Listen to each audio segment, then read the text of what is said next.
Hi, Cece. My name is Charles Marine. I am with your local SEO professionals. Thanks for getting in touch with me on Facebook.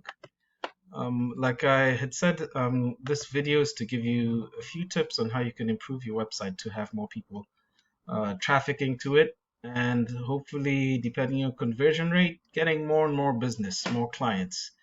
Why am I doing this? I'm doing this mostly because I know business business owners are busy, and sometimes the expertise in SEO and website marketing is kind of rare among business owners, and sometimes it's hard to decide on who to go with and what to do because there's so many different people with different offers, so many different SEO experts out there. So I wanted to kind of prove myself and just give you a few tips to use to help you improve your website and make it optimal for Google. So those three tips I want to talk about are content, citations, and backlinks. First one is content. Content is basically everything on your website, everything that you can see I've highlighted, all the text and all the images and the text behind the images. Google to optimize best with Google, you need to have about 1,000 to 1,500 words of authoritative content on your page, and also on your other pages as well. Or really, your main page should be between 1,000 and 1,500, and then your other pages should be at least 1,000, or doesn't hurt to be about 750 words. And by authoritative, what I mean is that text that shows clearly who you are, what you do, and that has these buyer intent keywords all saturated within it, within your text. And by that, I mean, say I was looking for cake shops in Harrisburg. I don't know the name of any company, so in general, what people will Google is a keyword. And you can see here, Google suggests different keywords. But let's say I wanted a cake shop in Harrisburg. This is a buyer intent keywords. Anyone searching for this probably wants to buy cake shops the same day. They're looking for businesses who offer this. So the more buyer intent keywords you have on your website, saturated within all your text, the better it is for you in terms of what Google. Then Google will know to put you in front of potential clients when they Google certain things. So that's it with content. One thing I also want to mention is content looks at how your images are saved. So I would save them with kind of location specific. Harrisburg, PA, location specific keywords, so that that helps you rank better with Google. Second thing I want to talk about is citations. Now with citations, let's say I put in this search term here, this keyword. First thing you see here are Google ads. Now ads are always hit and miss because a lot of people these days have ad blockers. And also there's a significant part of the population who just don't like clicking on advertisements. Second thing you see right below the Google ads is the map pack with 3 companies and a map. Now, how do you rank over here? If you hit view all, you'll see other businesses that are in the map pack, but it's important to rank on the first page of Google. I didn't mention this, but we know about 70% of people who land on the first page don't leave it. They click any business here. So to be ranking on the map pack is important. And how to rank on this on the map pack is through citations. Sorry, I've been making a number of these videos.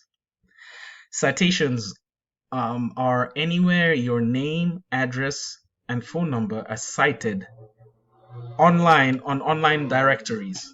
And by directories, I mean sites like Better Business Bureau, LinkedIn, Facebook, Yext, DexKnows, superpages.com, yellowpages.com, whitepages.com, all these Yelp, all these directories. The more directories you're cited in, the more authoritative and directories you're cited in, the higher you'll rank here. So it's just a matter of there are different tools you can use to find out where your competition has citations, so that you can also have citations in those sites.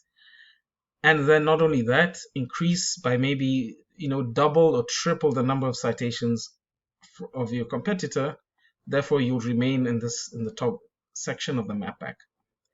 Third thing I want to talk about is backlinks, and that has to do with the section that's below the map pack, the organic listings. So backlinks, if you think of the internet as a collection of web pages all linked together, a backlink would be a link on a different website that's directing traffic to your website. So a link pointing to your website on someone else's website. Now, not all backlinks are the same. Sometimes, imagine if a Pizza Hut was linking to your site. You guys have almost nothing in common aside from just food, but not even the same type of food. So Google sees that as not as strong as let's say there's a cake baking forum, a cake baking show that mentioned your cakes and had a link to your website. That would be a better authoritative backlink in Google's eyes. Now, I use a tool called Ahrefs. It's a popular tool. It's a popular tool out there that's used to analyze websites. So I took the liberty of putting in your website and exploring it a little bit. I can see you have about 10 backlinks, and you're ranking for 34 organic keywords. Now, what these mean, these keywords are giving you 6 people per month traffic.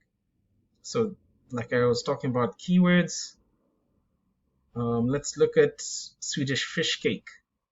Now that is a national keyword because there's no location attached to it. If Swedish fish cake Harrisburg would have been a local keyword, but this is national. About 100 people search for it per month,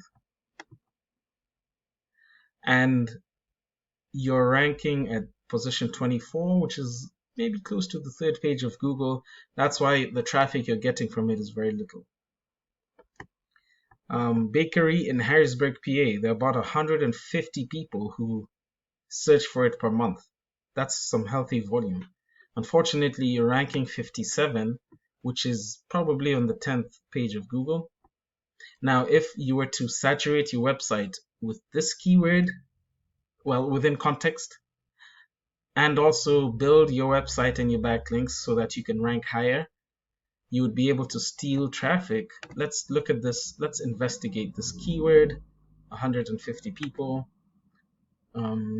Traffic share. So Yelp gets 51 people going to that website because of this keyword. Your competitor, Sweet Confection Cakes, gets 13 people because they rank in position 4. That's definitely on the first page of Google. I say they're your competitor because when I searched for cake shops in Harrisburg, Sweet Confection Cakes was the 2nd result. So let's take a look at their website. You can see they have quite a bit more text. Though I would advise them to have more text. They have a lot more web pages which explain different things about their products, and this counts a lot for them. Looking at the backlinks, they have about 429. And this is not hard to beat. Let's go back to your site. And let's see. You have about 10 backlinks. However, the reason I say it's not hard to beat is because if you look at their backlinks, it's just a matter of going into these websites, which might be directories or blog sites or whatever kind of sites that they have, going and seeing if you can place yourself within those sites, commenting on blogs or writing blogs or placing yourself in different directories, um, so that you can overpower their backlinks. And then remember, not all backlinks are equal. So from a scale of 0 to 100, the majority of their backlinks are down between 0 and 30. So I would be looking for better backlinks for you of a better quality, better strength, so you wouldn't need as much to actually rank better than them. The keywords they rank for. Oh yeah, I already talked about this. Baker in Harrisburg, they're fourth. So they're getting a lot of traffic if you look at this. So if you rank better for these keywords, then you're able to take quite a bit of this traffic. And I can imagine if you have about 50 new clients per month from this, that depending on your conversion rate, that would mean a lot to you. So those are the three things I wanted to talk about: citations, content, and backlinks. Once again, my name is Charles Marine. Here's a picture of me. Your local SEO professionals. It's a small company I started. My email address is over here in case you may want to get in touch with me. And my phone number is up here. Thank you very much, and I hope you have a great day. Take care. Once again, you can give these tips to your website person, implement them, no harm, no foul. If you'd like to work together, I'm more than willing to discuss further. Thank you.